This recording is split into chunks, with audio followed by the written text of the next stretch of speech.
Hello, family, and welcome to the Business Showcase Tip Zone. And thank you for joining your boy. I'm your host today, Dr. Carl Matthews.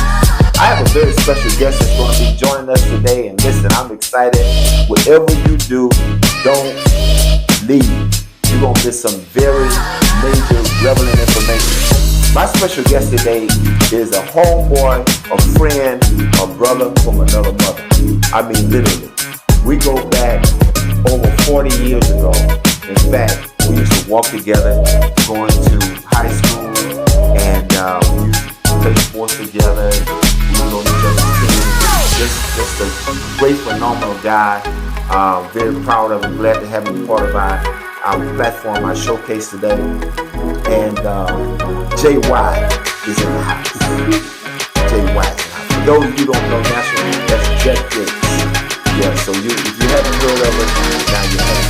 So my special guest today is Errol Allen, who is the founder and principal consultant of Errol Allen Consulting, where he's a partner with mid-market organizations to eliminate operational disconnects, chaos in other words, and he drives measurable performance and improve my friend and brother Errol, who's here with us. See, if you wouldn't have said that, I wouldn't have been stealing with that, but we made it through it. That's right. How you doing, my brother? I'm good, man. It's just good to see you, man. Hey, man, it's good to be seen, man. Yes, sir. Yes, sir.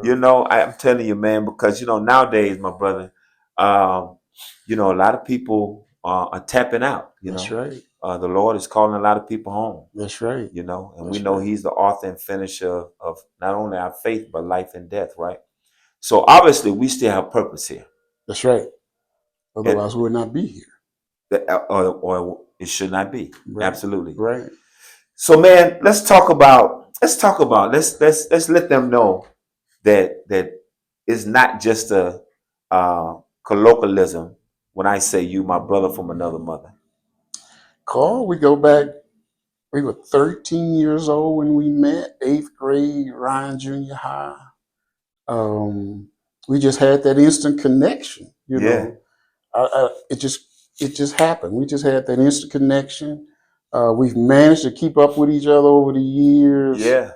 We don't see each other often, Right. but that's why I'm so glad to see you today, man. But we just go back so far. They've experienced some of the same things. Yeah. In life, so it's just good to sit here and talk with you, man. Man,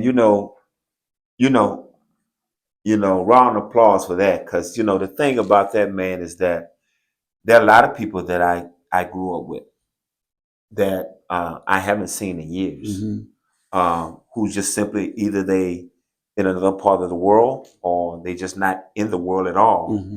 And then the other thing about that is that people are not the same person. When we know we grow, right? We know we transform. But what I can truly say is the core you, sir, has always been consistent. Well, thank you. You've always been this nice, easygoing, conservative, laid back kind of guy. I was kind of the wild guy, I admit it. I was kind of wild.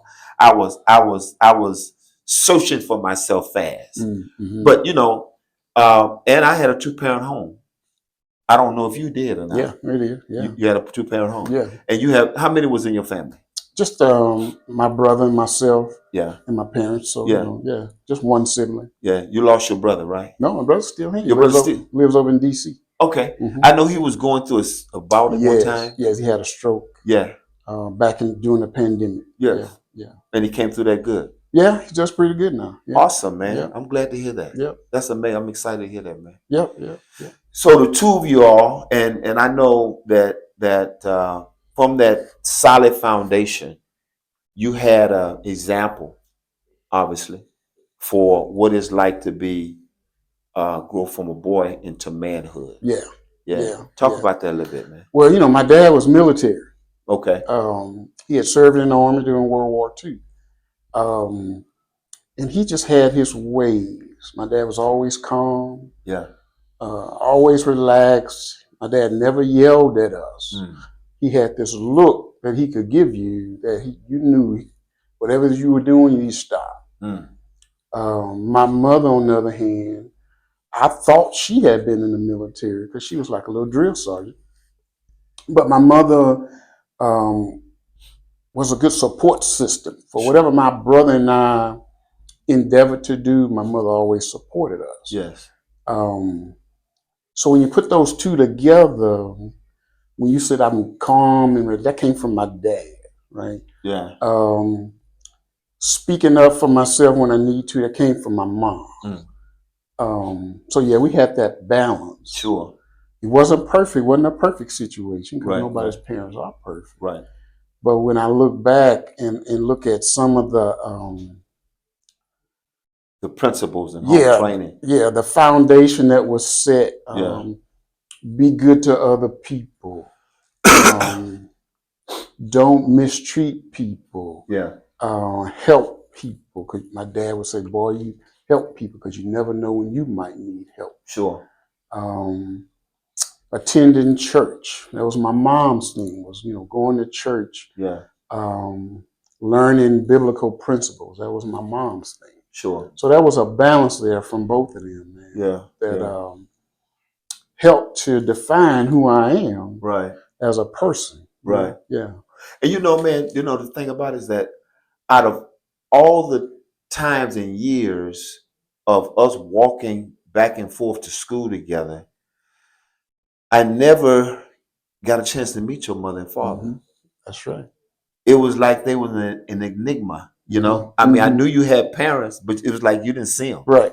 Right. Right. Right. What I mean, were they just gone to work at that time when we got ready? Yeah, when we got out of school, pretty much, they both were still at work. Yeah. When we got out of school. Then, of course, when my mom would get home, she's doing stuff in the house. Right. And like I said, my dad was just chill, man. He'd come home from work, sit back there in that den, reading the newspaper or watching the news. So I guess you could say they were kind of invisible. Mm-hmm. Of course, my dad he didn't like being at home all the time. So, Did he? He'd walk down on the corner, where we grew up. What was that? Holman and Sampson down there? Yeah, he'd go down there with his buddies and hang out a little bit. Yeah. But for the most part, they were just doing stuff at home, man. Sure. Yeah. Sure.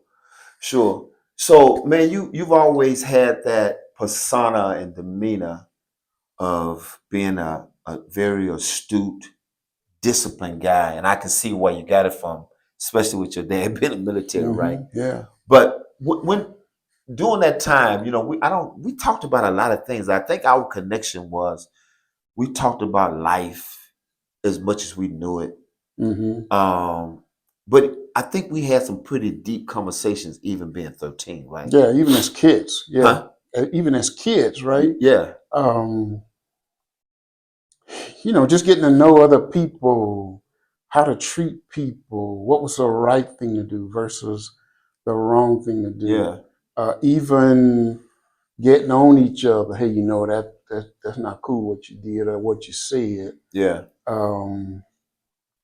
So even as kids, man, I think that was something just between us. Yeah. It just happened so fast. We just made that connection so quickly. Yeah. And although you say you were the wild one, I think we were alike in a bunch of ways. No doubt. Yeah. No doubt. And that's we were thinkers. Yeah. We were thinkers, Yeah. that's for sure. Yeah.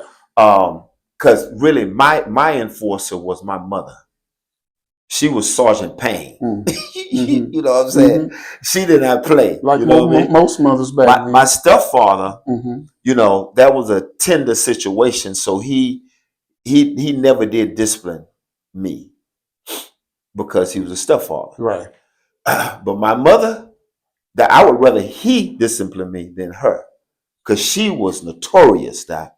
So I mean, I know I used the word loose. I was a little wild. I think what I was is very curious, and I was curious about unknown. Mm-hmm. I was curious about finding answers to questions, but I knew how far to go. Yeah, because my mother, during that time, our community was community for real. That's right. Yep. If you went on the other block and thought you could do things and then not get back to T. Jones, right, Doc, you'd be surprised. That's right. And sometimes they be waiting in the living room for you. Yep. Sometimes they ask you a question.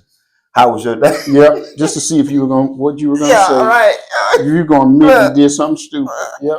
I said, it's a great day. Yep. She's like, yeah. Yep. I mean, so what happened? I'm like, I was kind of suspect it was a setup, but I got set up though. I did get set Yeah. up. Yeah. Yeah. But that disciplinary thing kept me. There was two things I knew not to do: steal Mm-hmm. and watch some street lights. Yes. Be home for the light come on. Yes. Look back, I knew I wasn't going to let the street lights catch me. That's right. That's right. That's right. But so much for that, man. I just wanted to share them with how far back we go. Yeah. Yeah. And why I'm not surprised that you have become the man that you are, and success that you're experiencing. Your business acumen speaks for itself. Well, thank you, sir. And I like the idea that you're not only a business owner, you're a Black business owner, and you're an author. And why that's so special to me is because I think for our business community, many of them don't understand, because of a limited mindset or limited belief system, Mm-hmm. that God really gives us our creation within us. That's right. That's correct. If we identify what we like, what we enjoy young enough, it will soon propel us in the path of purpose, or what we enjoy and never see it as work. That's correct. Because you don't see this as work, do you? No, this is fun. Yeah. Because by nature, you really a guy that loves to empower people with knowledge and information. Isn't that true? I like to teach. Yeah, you like to teach. And then I'm analytical by nature, right? Yeah. So what I do just comes to me naturally. Right. I tell people, Carl, we all have at least one gift. Yes. Most of us have multiple gifts. Absolutely. It's just a matter of walking in your gift. Yeah. Because your gift will point you to your purpose. Yeah. Matter of fact, the Bible says your gift will make room for you. Yeah. Yes. Yes. That's one of my favorite Sure. verses. Your gift will make room for you. Right. And when you can embrace that, there's no need to feel like you have to kick the door in. Yeah. Or you hear people saying, well, I'm going to kick that door in. Yeah. Or you hear people saying, you got to grind. I'm in a different mindset. Your gift will make the door swing open. Yeah. People will be inviting you to come through the door versus you having to kick the door open. Now, it doesn't mean you don't have to be persistent. Yeah. Or exercise discipline. Yeah. Or be focused. Right. Right. You just have to be walking in your gift. Right. And so the gift has to be cultivated. Yes. It identify needs your support gift. systems around it to help it stand on its legs. Yeah. Identify your gift. Yeah. Nurture that gift. Yeah. And then your gift starts to blossom. Yeah. And then things start to happen.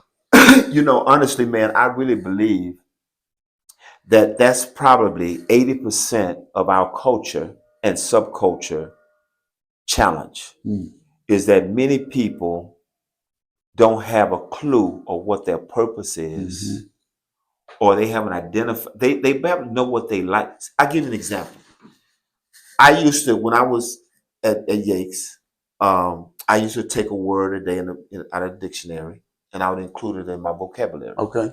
And I remember one time someone said to me, my girlfriend's little baby sister at the time said, Carl, why you sound white? I said, well, how does white sound? I'm just trying to improve my communication skills and expand my vocabulary. Exactly. You know what I'm saying? Now, people always compliment me on my ability to communicate and my oratorical skills. I had no idea that I would be speaking on major platforms. Right. I was collecting soda bottles back in when we was going to Ryan. I had no idea that was entrepreneurship in me, right? So I'm saying that if someone would have met me at a young age and pointed those things out and identified, attached it, or associated with a career or a business, right, I would have been on my journey much sooner. Much earlier, yeah. Right? Yeah. When was that point for you when you really came full circle and you clicked right into it? Ooh. Before we go on break. It must have been called like around 2000 and because I left corporate America 2011. So maybe like around 2006, there was something within me saying there's more for you to do. So I left corporate America because I felt like I wasn't really walking 100% in my gift. Mm-hmm. So I felt it was time to go so I could focus on utilizing my gift, Yeah. which is my analytical gift, Right. my teaching gift. Right. So I left. So that's when it clicked for me.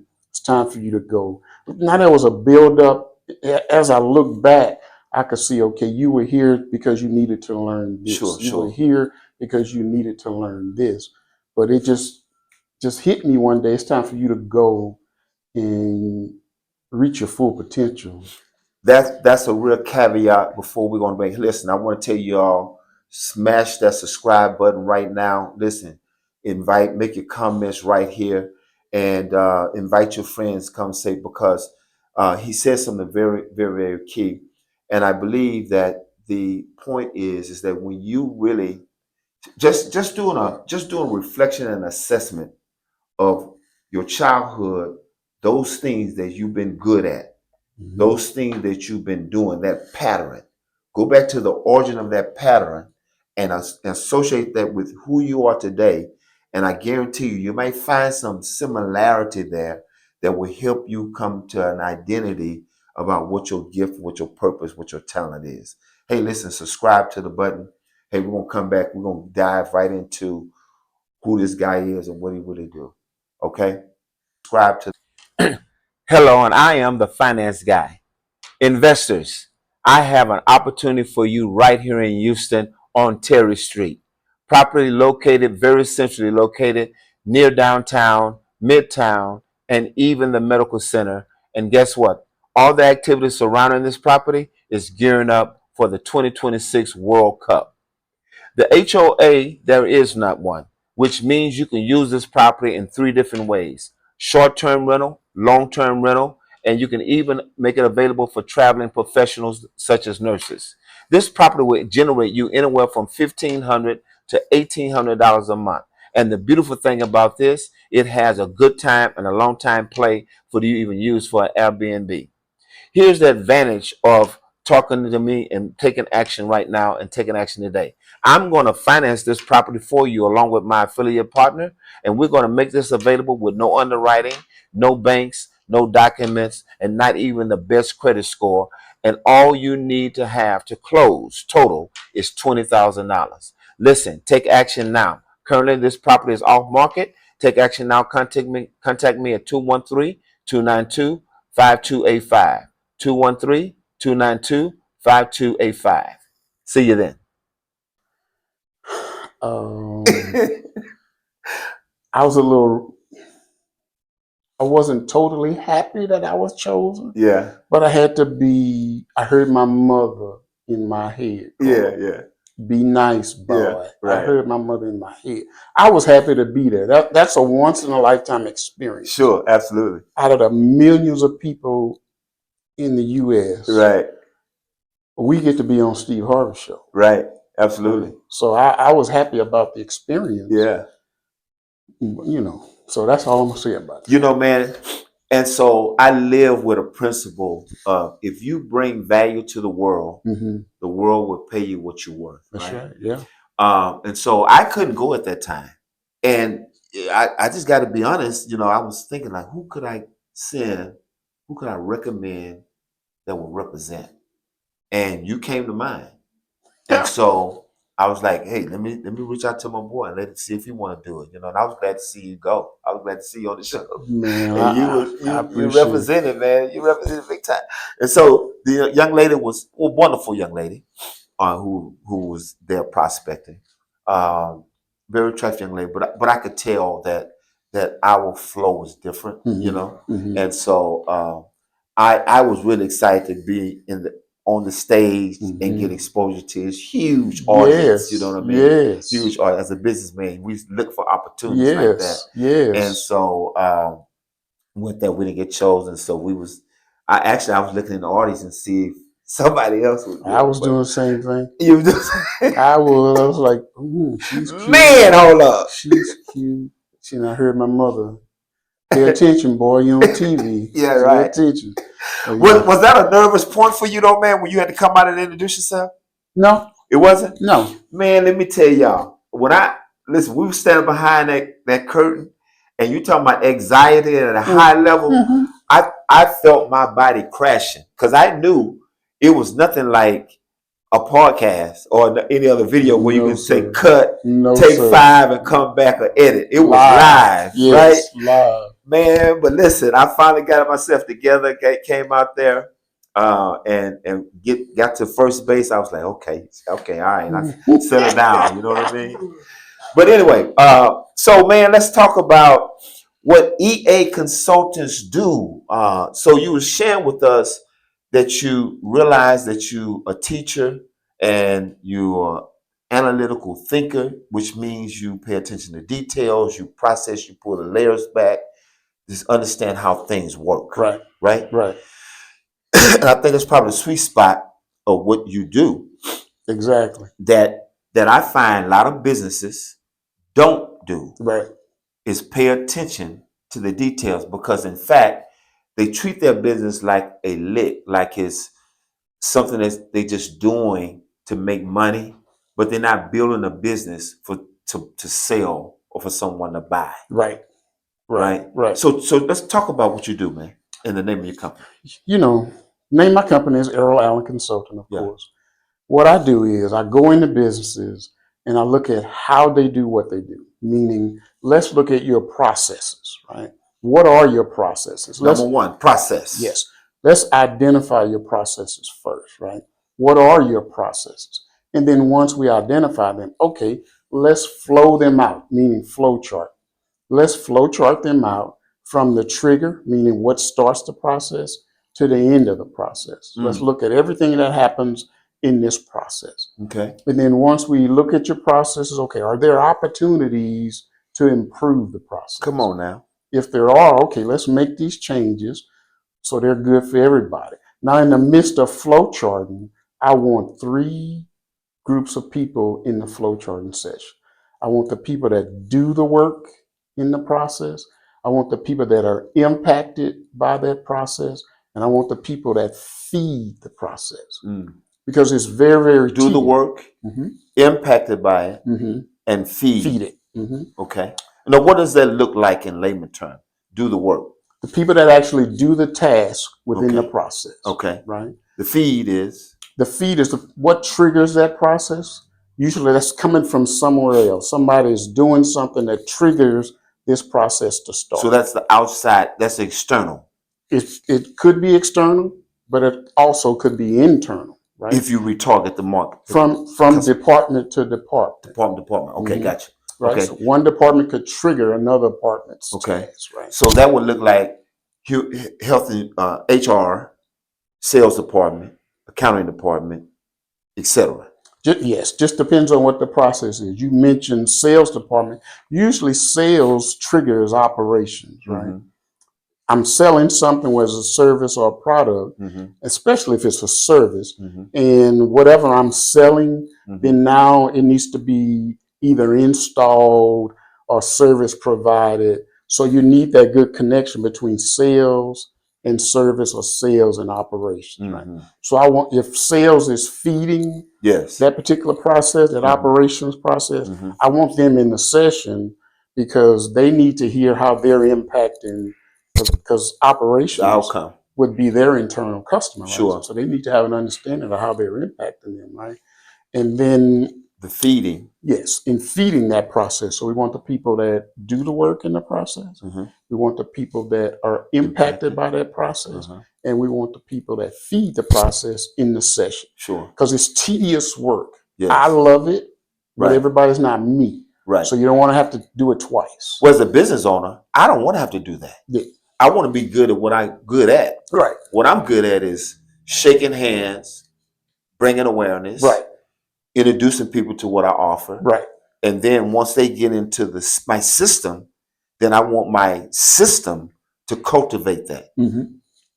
So you set your system up to do that. Whatever it is, once you get people, in your case, once you put people in your CRM, you want the CRM to take over. That's right. So you set the CRM up to do whatever it is you want them to do. Yeah. Drip campaign or whatever it is. Now, if they decide to become one of your customers, then something else is going to happen. Right? So talk about the power, though, man, of that workflow.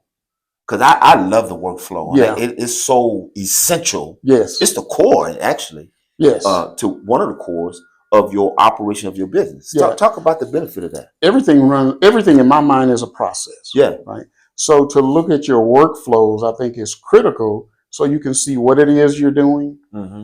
If you need to make adjustments to do it better. Right. I think it's critical. It's tedious. That's why most people don't want to do it, because it's tedious and it takes time. You just can't, okay, let's do it like this and that's how we're going to do it. Or you as the business owner, you sit down and create the workflow and just try to pass it on to your people. Yeah. That's a big no-no. Right. Because they're going to resent you because you didn't ask them. You didn't allow them to participate. You didn't include them on the creation of the workflow. So now you got to try to get their buy-in. Mm. You don't want to do that. Right. You want to include them in up front. Mm-hmm. Okay. So now you have automatic buy-in. Right. There's no need to try to get buy-in. Just by you allowing them to participate and help to create or help to improve, you have their buy-in. So basically what that does for those who have a staff, even if you got 2 staff members, yes, just that kind of engagement makes them feel belong. Yes. Yes. It makes them feel included and appreciated. Right. Most of us as people, we want to feel appreciated. Right. So when you take the time to do that, you got them. Right. Now, if it's just you're a solopreneur, you still need to create your processes. Right. Because most people, the goal is to grow. Right. Which means at some point, you're going to have to bring on help. Right. Whether it's physical help on site or remote help. Okay. But you're going to need to train them. Right. So you go ahead and start putting your processes together as soon as possible. Sure. Sure. And, you know, one of the things I know I've been for years is been a solopreneur. And I guess once upon a time, solopreneur was better than being employee rather, right? And I was excited about that. And I thought I arrived. I had the oak desk and the receptionist and secretary. You know, I got the briefcase. You know, I'm really replicating what I saw to be success. Right. Right. But as I matured and grew, I realized, and I would say this probably around COVID. That was 2019, right? 2019, 2020, yeah. When I realized that solopreneur is setting yourself up for burnout. Because if you're the person who cutting on the lights, unlocking the door, turning off the alarm, brewing the coffee, answering the phone, taking the intake, doing the follow-up, do the marketing, not really able to measure your marketing outcomes, and you working to can't, which means it's taking away time from family, yourself, and other things. You do that with repetitious enough, you eventually burn out. Yeah. Yeah. So what you do is you come in with a system, help them identify, and I don't want to interrupt you, I want you to talk more about that, the 3 things that you want to identify. Then after that, what do you share with your clients? So now you've identified your processes, you've flowed them out. What are we doing? What do our processes look like?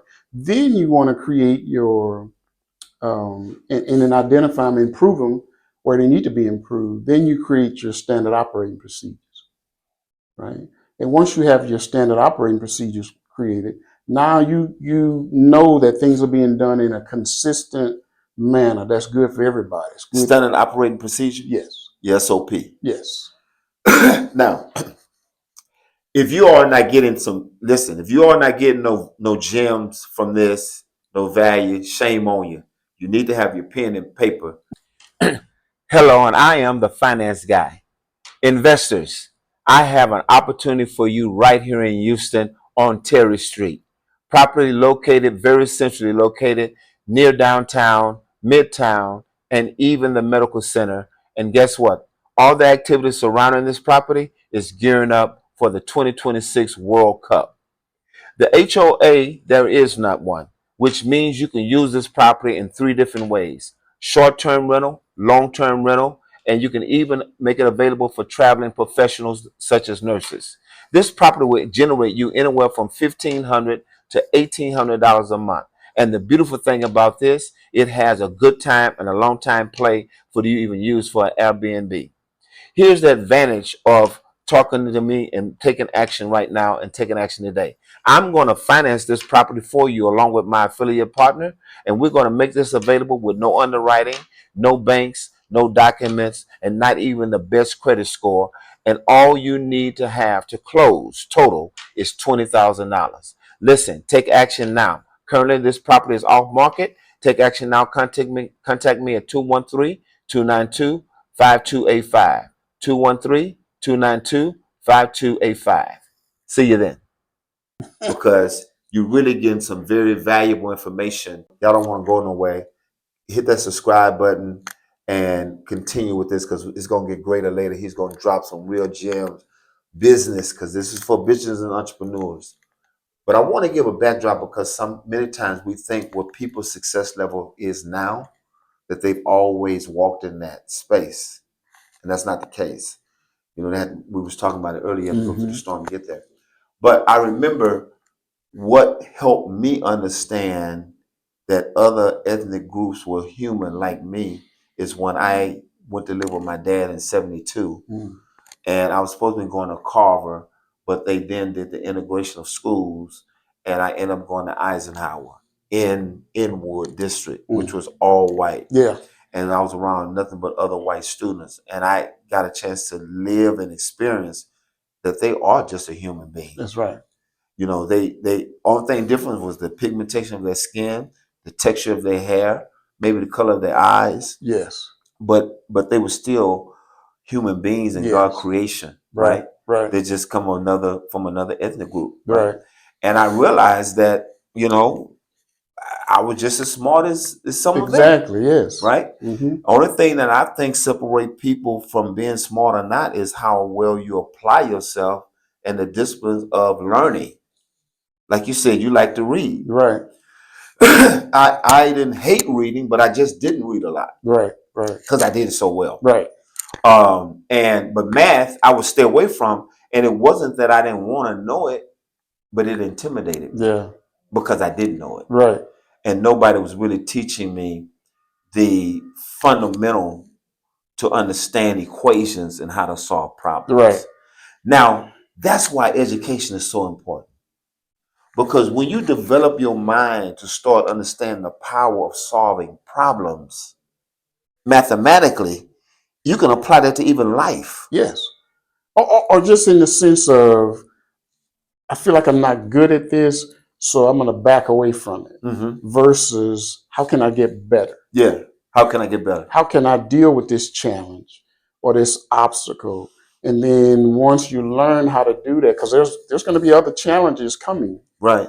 And as you live, there's going to be more. And it's not good to always want to run away from it. Absolutely. But learn how can embrace I deal it. with this? Yeah. Yeah. Embrace the opportunity. Yeah. This is opportunity. I know when I really dived into the virtual space of TikTok and social media and all of that, it was very challenging for me because it was a new language, and you know, it was intimidating. And I realized in my processing, I was exacerbating the challenge because my mind had me thinking that it was more complicated than what it really was. Right. And then I would start going through it. After I put my toe in the water, then I put my leg in the water, and I finally dove in. And I realized if you really follow the prompts or follow the system, follow through it and read which is why we need to know how to read, Mm-hmm. that it will walk you through from the beginning to the end process. Right. And Right. so now, I talk it better than the Gen X and Gen Z. Man, that's another thing. My dad, another little tidbit from my dad. He knew me. I learned quickly, right? But if something was challenging me while I wasn't picking it up fast, Yeah. he knew that I would get frustrated. Right? Mm-hmm. He had this saying for me, not for my brother, but for me. Sure. He would say, "Give yourself a chance now, boy," because he knew that I was getting frustrated. But he wanted me he was telling me, stick with it. You'll pick it up soon enough, right? Versus getting frustrated and your mind gets twisted. Now you're not giving yourself a chance to learn. So that would be his saying, give yourself a chance now, boy. So even at this age, Carl, when I'm dealing with something new and I feel myself getting frustrated, I hear that voice.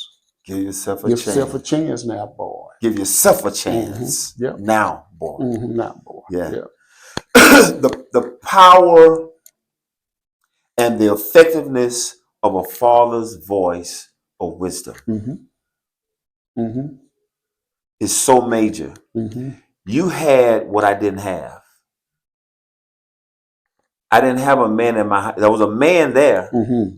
or a male figure, but I never heard his voice. That's deep in me. Yeah, that is. That's real deep. I never heard his voice until he got drunk. Mm. And when he got drunk, it was foolishness that came out of his mouth. Yeah, that you really didn't want to listen to. Right. Yeah. So it was none of those principles or words of wisdom or seeds deposited. But what I did have, I had a burning desire to know. Mm-hmm. I yearned for knowledge. Mm-hmm. And so my mom would give me, that was my resource of information. She couldn't teach me how to be a man, but she would always drop knowledge. My grandmother was the wisdom voice. She the one taught me about prayer and seeking God. Mm-hmm. Yeah. When you're lost, when you're confused, right? But how much I would have appreciated a male voice. Mm-hmm. Yep. Yep. It's different. My mother was very encouraging and very supportive. Very, very, very supportive. Whatever my brother and I were involved in, you could look and see my mother. Right? Yeah. Very supportive. Um, my dad just had his way of saying things. Yeah. That would stick with you, right? Mm-hmm. That you would hear over and over again I still hear it now at the age I am now. Yeah. So my mother had her way Mm-hmm. of showing support and encouragement. My dad had his way. He wasn't as vocal as my mother. Right. But one hit or quarter lines. The things he said, Yeah. They stick with you for life. Yeah. Yeah. Right? Yeah. So I kind of had the different. My mother had her way. My dad had his way. Yeah. So yeah. I know. I'm putting it out there. I'm gonna drop a book called The Echoes from the Hood. Okay. And it'll be my second book. And we'll talk about your book in just a second and what's in it. I know there's some nuggets in there. I can't wait to put my hands on it. But they said things, and that's what used to resonate with me. If you make your bed hard, lay on it. Yep. Everything shining, not glitter. Everything that glitters is not gold. Yeah, things like that. Yep. It didn't make sense, but it sounded good, and you knew it had some meaning because they said it. Yep. My grandmother told me one day, just simply, I was going through a crisis. She said one thing: grandson, whatever you do, don't lose your mind. Yes. And that's so those kind of those quotes and principles, to me they was principles that they still apply today. Yes. Because your mind is all you have. Yeah. You're It's there. all you It's all have. you have. Yeah. Yes. Yeah. Exactly. Everything emanates from here. Yeah. Everything. Yeah. Because this is where your thoughts begin. Come And on. your thoughts turn into actions, right? You're going down my lane. So you have to be conscious of what you allow your mind to think, what you even allow to enter your mind, because thoughts turn into action. So your grandmother she was right. Don't lose your mind, because what happens after that? After you lose your mind, right? Yeah, you're talking to yourself in the daytime, and Mm-hmm.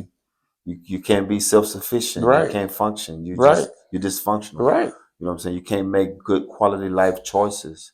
Um, that's a whole nother subject, man. Mm-hmm. But that's what we do. We don't see each other every other week, every other month. It's like gaps. It'd be like 3, 4, 5 years, things like that. But Right, whenever we right, pick up, though, we always pick up where we leave off, right? right, right. Because thoughts is a whole nother conversation. Mm-hmm. Thoughts can be so intruding. Thoughts can be so invasive. They come out of nowhere. You can be thinking good thoughts, and all of a sudden you can get a bad thought. Yes. And I've been examining that, but that's going to be another Yeah. conversation, because Okay. I've been really dipping into Okay. that. Okay. And I remember seeing the explosiveness of a building that pop up unexpectedly, that does not bring positive energy to your vibration for that moment, can be many times of unresolved or trauma issues and experiences happen in life, of society, or your life personally. Right. Most certainly. Yes. Could be childhood trauma. Could be. And we have to deal with those things. Yes, you do. Yes, we do. Because in our community, Errol, we wouldn't, I don't know, maybe your household did, but in my household, we weren't talking about credit scores. No. Right. Only credit we had was Mr. Joe's store. You remember Mr. Joe, huh? I remember Mr. Yeah, right Joe's there on because I Sunset. went there frequently for my mother. Yeah, yeah. I ain't gonna tell y'all what I went to go buy, but I used to be embarrassed buying them. But we had credit, Mm-hmm. and we had to pay Mr. Joe at the end of the week when Mama Yep. said her pay Yep. week was, Yep. and we had to come pay. Otherwise, credit got cut off. Yep. Yep. But I didn't know how important that was. Even though I saw it, I didn't understand it. Right. Right. Right.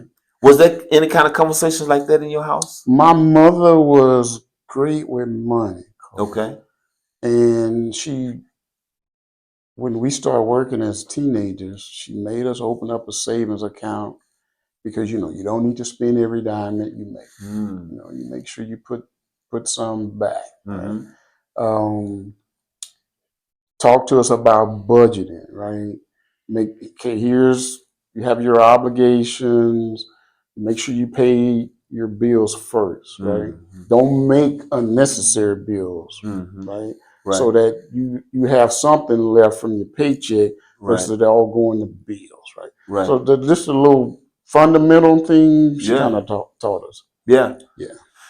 Well, that helps me understand a lot why you move the way you move, because you move like you was a military kid. I mean, you did. You was just seemed to be very, very well disciplined. You know what I'm saying? Yeah. I never heard you yell. I never heard your voice go over a certain octave. You was always laughing. You was always talking with people. You know what I'm saying? And so, you move like that. You still move like you made a career in the army. Yeah. Very, very, neat, dress, well, carry yourself well, kind of man. Well, thank you, sir. And so, Thank you. I mean, that's just a compliment of my observation. Thank So you. I know how you've impressed me is that I know if you came to me with information and or opportunity, I wouldn't question your credibility. Thank you, sir. That's a big compliment. It is. Thank you. Now, I don't say that about everybody. You know what I'm saying? Because there are some people who I just wouldn't do business with. Yeah. Yeah. So now I live my life in a way to where I can have that same impact on my name association would be Carl is a credible guy. Yeah. He's an honest guy. Yeah. Yeah. You know, he's not a guy that's gonna promise you something and not deliver. Yeah. Over promise and under deliver. Right. You know, I was talking to a young lady the other day, and she invited me to a business opportunity. We made an agreement to make a call. Well, some things come up, some other projects came up. So what I did was I picked up the phone and gave her a call, right, to let her know I know that this is what we talked about. I know my intentions were to do X, Y, Z. At this moment, I'm not gonna be able to do that, but I am going to get there, but just not today. Yeah. So the golden principle, another quote is, do unto others as you would have them do unto you. Right. Right. And you know, I appreciate people like that. You know what I'm saying? Right. I appreciate those kind of relationships when you talk about value. Right. Because your circle is very, very important. It's very important to your successes. Yeah. Yeah. You don't get anywhere by yourself. No, that's right. There's no self-made anything. Absolutely.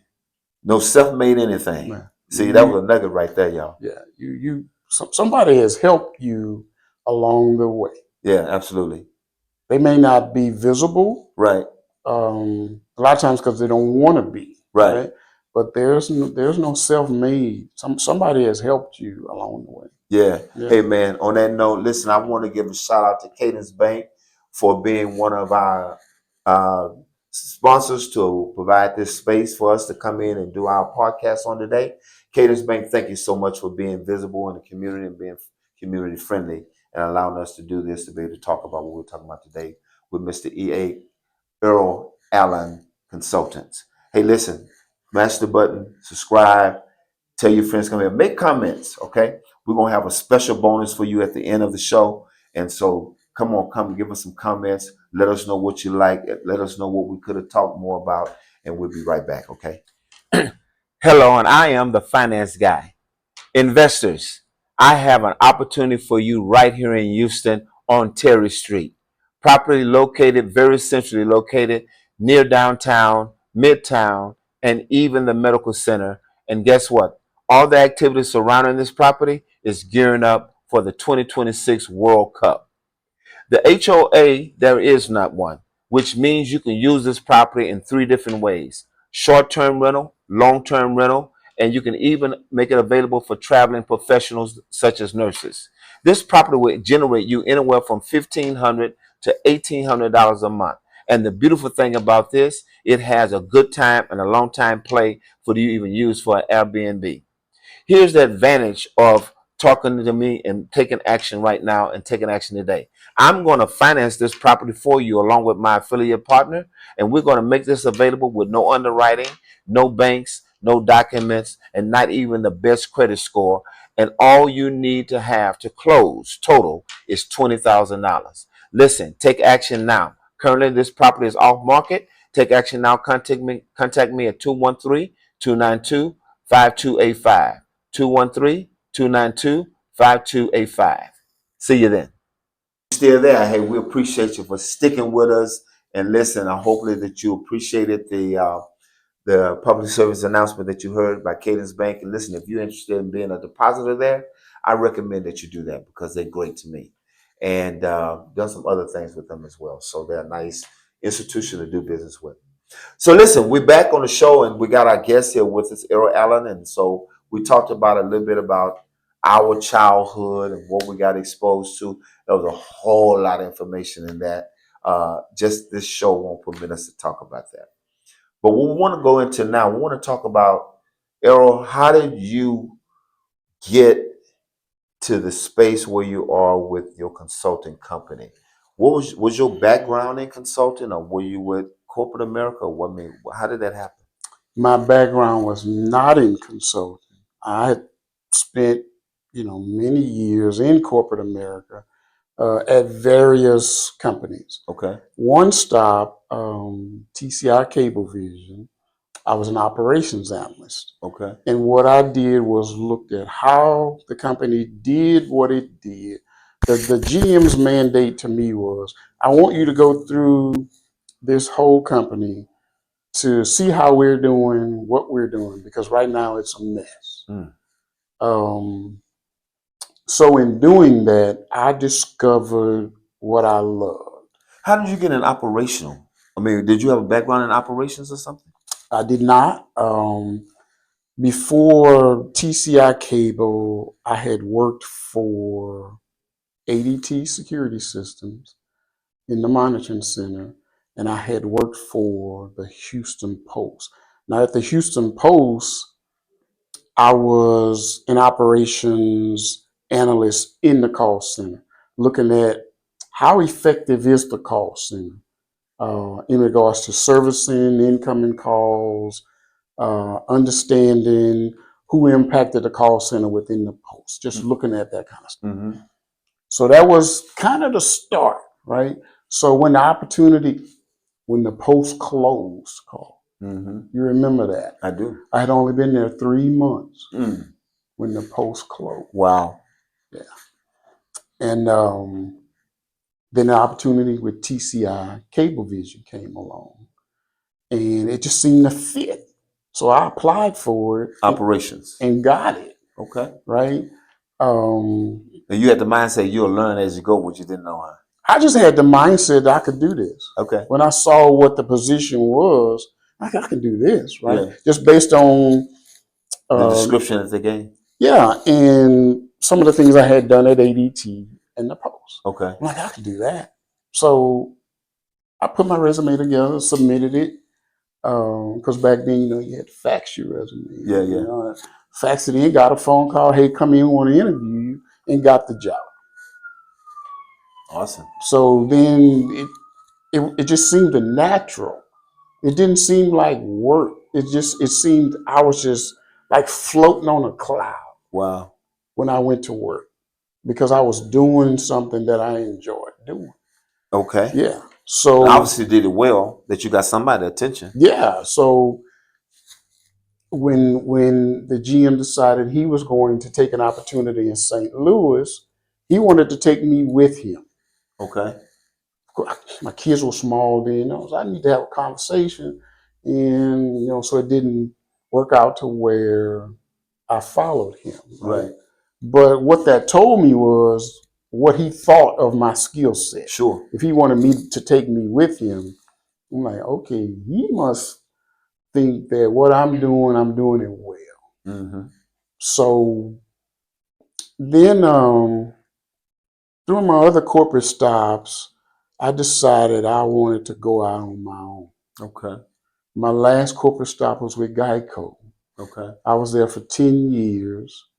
I took that job because I needed a job, right? I was going through a divorce. Mm-hmm. I'd been laid off from a company. Mm-hmm. I need to take care of my kids, right? Mm-hmm. So I took the job. I think I remember that. I remember that time in your life, that season in your life. Yeah. So around the 5th year with Geico, there was something within me saying, there's more for you to do. There's more for you to do. And I ignored it. But as the years, 6th year, the 7th year, the 8th year, the unctioning got stronger. Mm-hmm. So like around the 10th year, I couldn't ignore it any longer. Okay. So I decided I was going to leave. And I asked myself, when was I having the most fun? All my corporate stops. And it was instantly went back to TCI when I was an operations analyst. Look, improving things within the company. I said, that's what I'm going to do. Had no idea how I was going to, create visibility for myself. I just made that decision because I felt like when I was doing that, I was operating within my gift. I'm analytical by nature.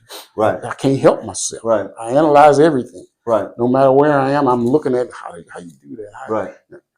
So I did. I left. People thought I had lost my mind, Carl. So, I mean, how did you have a research, or did you do research to say what are businesses suffering from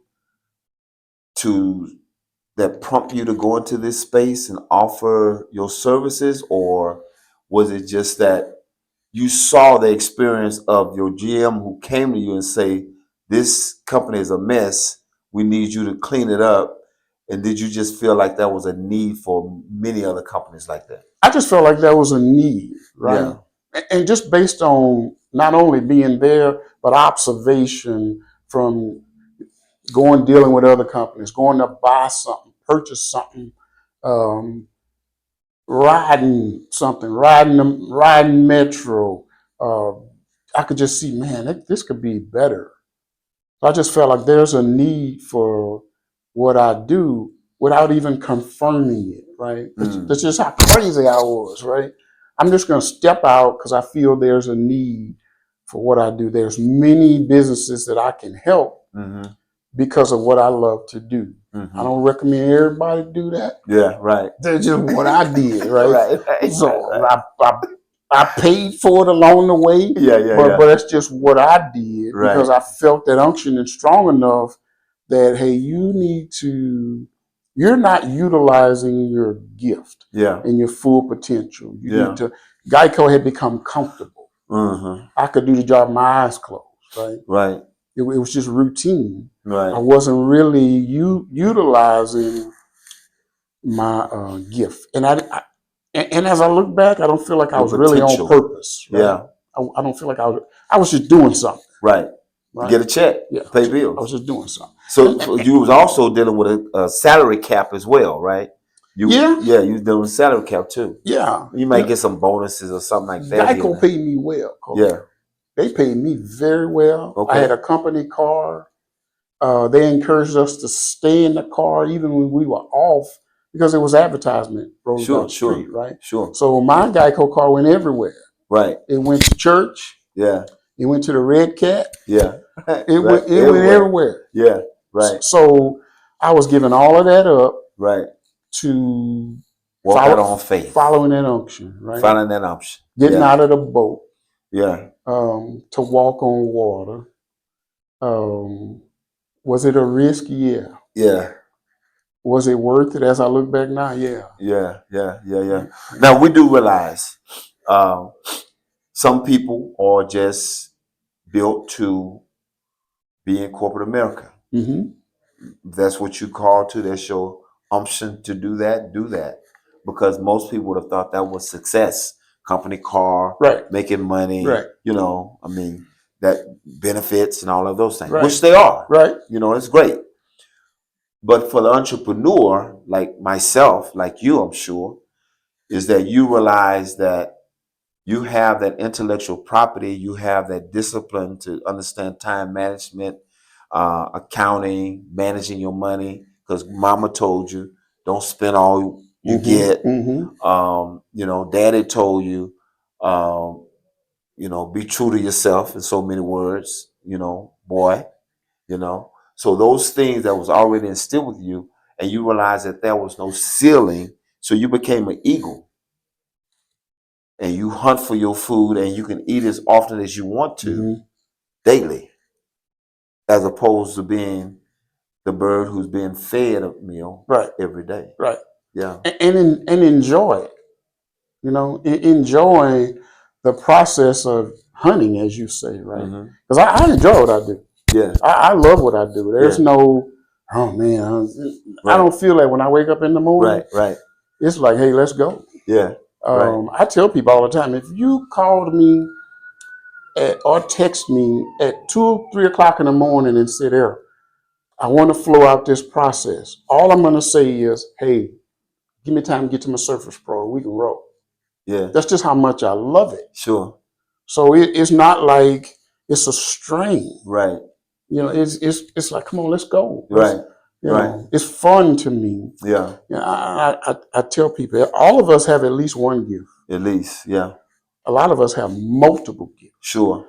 It just find what your gift is, nurture it. Yeah.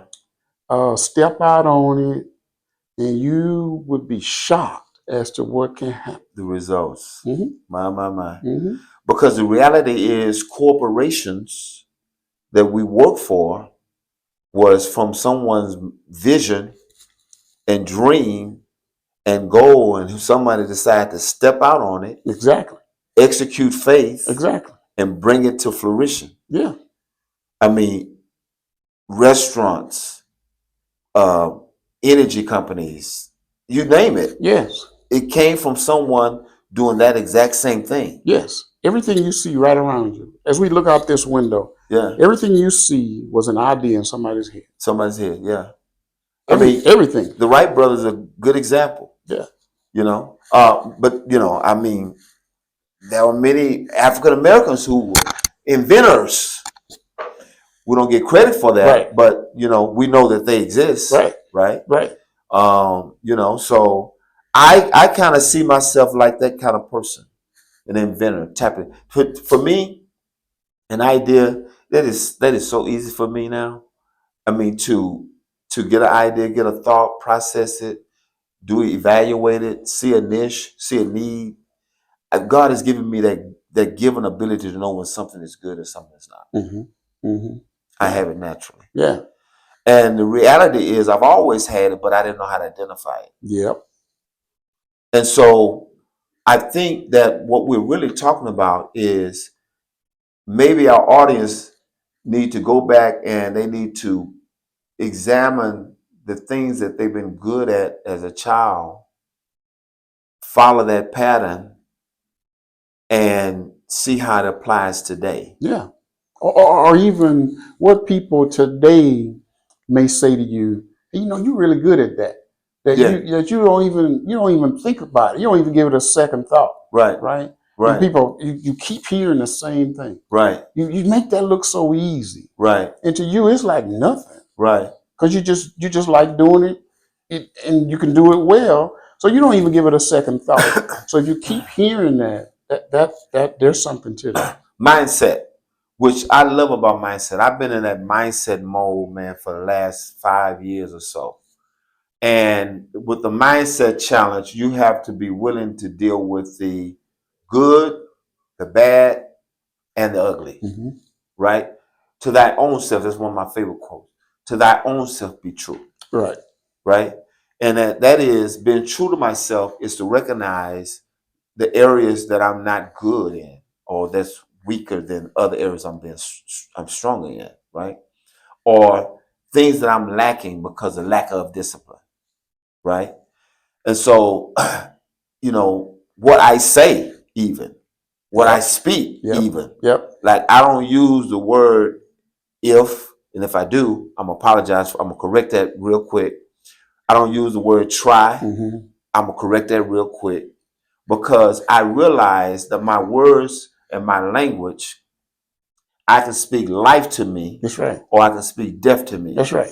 Even when it comes to positive and negative energy, I realize I sit in the middle to make authority decision of what to do with the negative and the positive. Right. And I realize that I can, if I spend the same energy feeding the positive than I do the negative gonna have to vacate. Eventually, yes.